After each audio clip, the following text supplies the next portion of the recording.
سر راس مسعود اور مولانا محمد علی جوہر کی ظرافت و خوش طبعی۔ سر راس مسعود اور ہندوستان کی ایک طویل سرنگ۔ ایک مرتبہ ایک امریکن نے اپنے ملک کی عظمت کا سکہ جمانے کے لیے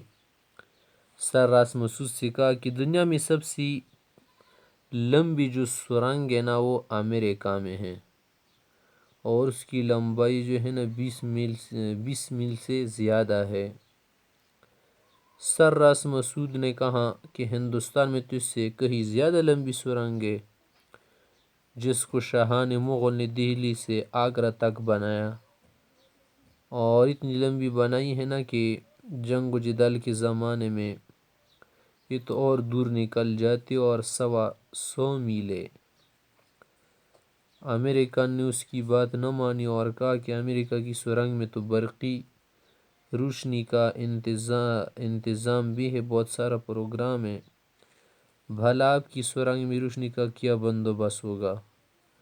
تو سر راس مسعود نے برجستگی سے جواب دیا اور کہا کہ کمال تو یہی ہے نا کہ بجلی کے نہ ہوتی ہوئی بھی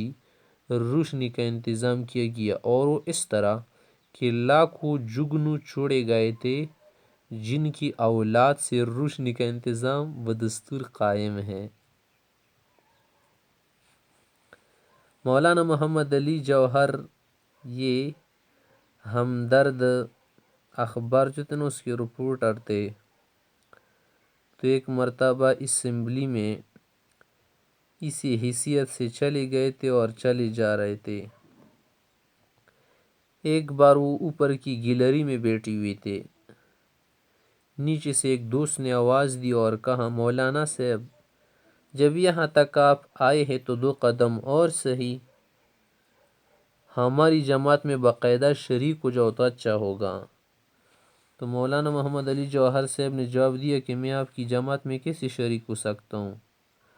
میں تو اس بلندی سے آپ کی پستی کا منظر دیکھ رہا ہوں،